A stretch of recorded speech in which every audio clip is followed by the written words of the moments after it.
पिछले एपिसोड में आपने देखा कि शिवी की बेइज्जती होने पर जेपी ने ब्रावो को एक थप्पड़ मार दिया। यह देखकर सबके होश उड़ गए। अब आगे। बहुत खूब मिस्टर जेपी, एक जंगली लड़की की खातिर आपने मुझ पर हाथ उठाया। देख लेना, ये कुछ नहीं कर पाएगी और आपका मुस्तकबिल भी बर्बाद हो जाएगा। मैं जा रहा हूँ। ब्रावो जंगल से वापस लौट गया। शिवी और भुल्लू ने एक दूसरे की तरफ देखा। जेपी को अपना ये बर्ताव गैर इंसान ही लगा, इसलिए उसने बात को बदलते हुए कहा, खाना बहुत लजीज बना है। शिवी बिना कुछ कहे जेपी को हैरानी से देखती रही। क्या हुआ? आप लोग मुझे ऐसे क्यों देख रहे हैं? मैं तो अपनी जिंदगी काट ही रही थी, लेकिन आपने मुझे क्यों इतने सारे ख्वाब दिखाए? यकीन करो शिवी, मैं एक भी ख्वाब जाया नहीं होने दूंगा। लेकिन आपका मुस्तकबिल तो बर्बाद हो गया। तुम ब्रावो की बात पर इतना ध्यान मत दो, सिर्फ अपने खेल पर ध्यान दो। मैं तीरंदाजी में तुम्हें सारे कायदे बताऊंगा और सारे कायदे समझाऊंगा भी। शिवी ने जी जान से अपनी तैयारी शुरू कर दी। जेपी रात को भुल्लू के पास ही रहने लगा और सुबह से शाम तक शिवी की तैयारी कराने लगा। रियाज के बाद जब शिवी अपने घर पहुंचती तो उसने देखा कि मुखिया के साथ सब लोग गुस्से में खड़े हुए उसका इंतजार कर रहे हैं।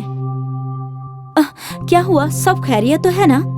अरे कुछ खैरियत छोड़ी है तूने? क्या हुआ बताइए ना मुखिया जी। मेरे साथियों ने मुझे बताया कि तू दिन भर उस धोखेबाज आदमी के साथ घूमती रहती है। वो जनाब जेपी हैं, जो मुझे तीरंदाजी सिखा रहे हैं। खामोश, एकदम खामोश हो जा। खबरदार अगर तूने एक लफ्ज भी अपनी जबान से बाहर निकाला। हम अभी अपने मुल्क से अलग हैं, हमें सबके साथ जुड़ना होगा, आगे आना होगा। ये फालतू के ख्याल अपने दिमाग से निकाल दे और आज के बाद बाहर आना जाना तेरा बिल्कुल बंद। ऐसा मत कहिए, मेरा जाना बेहद जरूरी है। ज्यादा बकवास की तो मैं उस विदेशी आदमी को भी जान से मार दूंगा। मुखिया ने सब लोगों के सामने शिवी को ये फैसला सुना दिया। शिवी की आंखों से आंसू छलक पड़े। ये सब तूने ही किया है ना? दीदी, हर बार मुझे ही कसूरवार क्यों मानती हो? मैं इस बारे में कुछ भी नहीं जानता। मैंने कितने ख्वाब देख लिए थे। मैं इस कुएं की दुनिया से बाहर जाना चाहती थी, लेकिन अब क्या होगा? खामोशी से भाग जाना। दिमाग खराब है क्या? ये लोग जेपी को खत्म कर देंगे और मैं अपनी खातिर ऐसा नहीं होने दूंगी। बाजी अब सोचते हैं कि क्या किया जा सकता है। मुझे सिर्फ इस बात की फिक्र है कि जेपी साहब को ये लगेगा कि मैंने उन्हें धोखा दिया है। मैं कल सुबह जाकर जनाब जेपी को ये सारी बातें बता दूंगा कि आपके साथ क्या मजबूरी है। मैं तो तुझे नालायक समझती थी, लेकिन तू तो अच्छा भाई है। अब आप सो जाइए, मैं कल सुबह जाऊंगा, तब तक कोई न कोई रास्ता जरूर निकल आएगा। लेकिन तू जेपी साहब को कैसे समझाएगा? हाँ, ये तो मुझे ख्याल ही नहीं आया। मुझे जेपी साहब ने एक बार कागज पेंसिल दिए थे, मैं उस पर लिख दूंगी। तुम वो पर्ची जेपी साहब को दे देना। शिवी मायूस होकर सो गई। मंगू भी अगले रोज का मंसूबा तैयार करते करते सो गया। अगले रोज मंगू अपने छोटे छोटे कदमों से जेपी को ढूंढने निकल गया और दूसरी तरफ शिवी की भी फिक्र बढ़ने लगी। मंगू जंगल में खुद से बातें करता हुआ चला जा रहा है। न जाने ये विलायत से आया हुआ आदमी हमको कहाँ मिलेगा। वैसे सही फरमाते हैं मुखिया जी, किसी अनजान आदमी पर इतना भरोसा नहीं करना चाहिए। अपना गांव सबसे बढ़िया है। मंगू थोड़ी दूर चला और फिर थक कर बैठ गया। जाने कहाँ मिलेगा ये आदमी, मैं तो थक गया हूँ। मंगू जेपी की तलाश कर रहा था। जेपी भी नदी के किनारे बैठकर शिवी का इंतजार कर रहा था।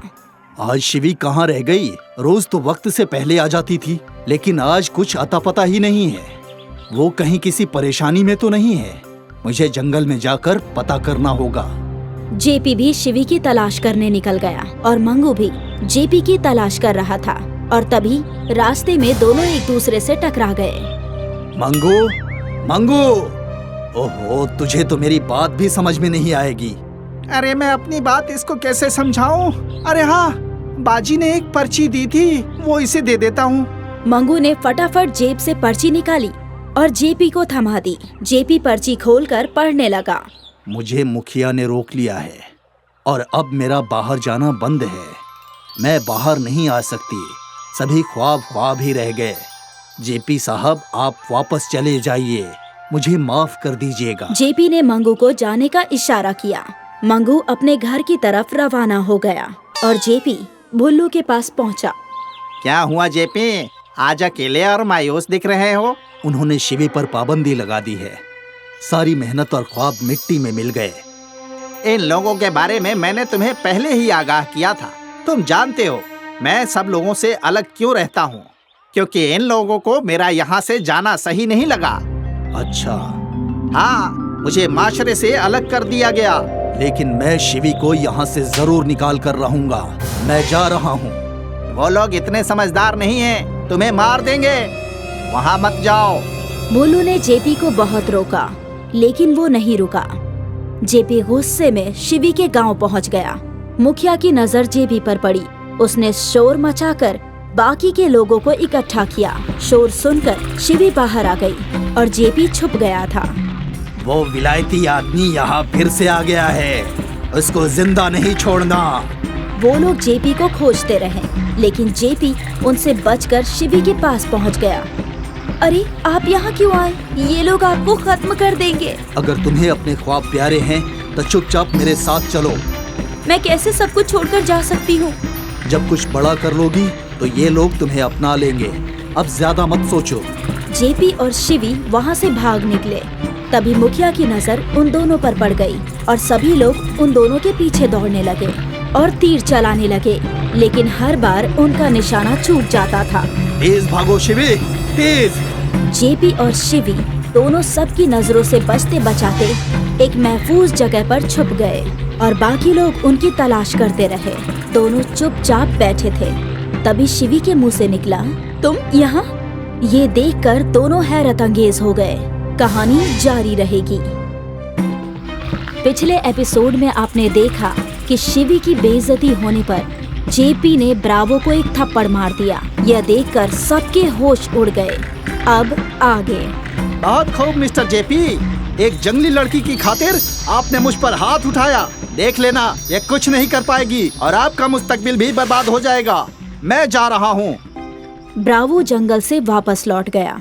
शिवी और भुल्लू ने एक दूसरे की तरफ देखा। जेपी को अपना ये बर्ताव गैर इंसान ही लगा, इसलिए उसने बात को बदलते हुए कहा, खाना बहुत लजीज बना है। शिवी बिना कुछ कहे जेपी को हैरानी से देखती रही। क्या हुआ? आप लोग मुझे ऐसे क्यों देख रहे हैं? मैं तो अपनी जिंदगी काट ही रही थी, लेकिन आपने मुझे क्यों इतने सारे ख्वाब दिखाए? यकीन करो शिवी, मैं एक भी ख्वाब जाया नहीं होने दूंगा। लेकिन आपका मुस्तकबिल तो बर्बाद हो गया। तुम ब्रावो की बात पर इतना ध्यान मत दो, सिर्फ अपने खेल पर ध्यान दो। मैं तीरंदाजी में तुम्हें सारे कायदे बताऊंगा और सारे कायदे समझाऊंगा भी। शिवी ने जी जान से अपनी तैयारी शुरू कर दी। जेपी रात को भुल्लू के पास ही रहने लगा और सुबह से शाम तक शिवी की तैयारी कराने लगा। रियाज के बाद जब शिवी अपने घर पहुंचती तो उसने देखा कि मुखिया के साथ सब लोग गुस्से में खड़े हुए उसका इंतजार कर रहे हैं। क्या हुआ? सब खैरियत तो है ना? अरे कुछ खैरियत छोड़ी है तूने? क्या हुआ? बताइए ना मुखिया जी। मेरे साथियों ने मुझे बताया कि तू दिन भर उस धोखेबाज आदमी के साथ घूमती रहती है। वो जनाब जेपी हैं, जो मुझे तीरंदाजी सिखा रहे हैं। खामोश, एकदम खामोश हो जा। खबरदार अगर तूने एक लफ्ज भी अपनी जबान से बाहर निकाला। हम अभी अपने मुल्क से अलग हैं। हमें सबके साथ जुड़ना होगा, आगे आना होगा। ये फालतू के ख्याल अपने दिमाग से निकाल दे और आज के बाद बाहर आना जाना तेरा बिल्कुल बंद। ऐसा मत कहिए, मेरा जाना बेहद जरूरी है। ज्यादा बकवास की तो मैं उस विदेशी आदमी को भी जान से मार दूंगा। मुखिया ने सब लोगों के सामने शिवी को ये फैसला सुना दिया। शिवी की आंखों से आंसू छलक पड़े। ये सब तूने ही किया है ना? दीदी, हर बार मुझे ही कसूरवार क्यों मानती हो? मैं इस बारे में कुछ भी नहीं जानता। मैंने कितने ख्वाब देख लिए थे। मैं इस कुएं की दुनिया से बाहर जाना चाहती थी, लेकिन अब क्या होगा? खामोशी से भाग जाना। दिमाग खराब है क्या? ये लोग जेपी को खत्म कर देंगे और मैं अपनी खातिर ऐसा नहीं होने दूंगी। बाजी, अब सोचते हैं कि क्या किया जा सकता है।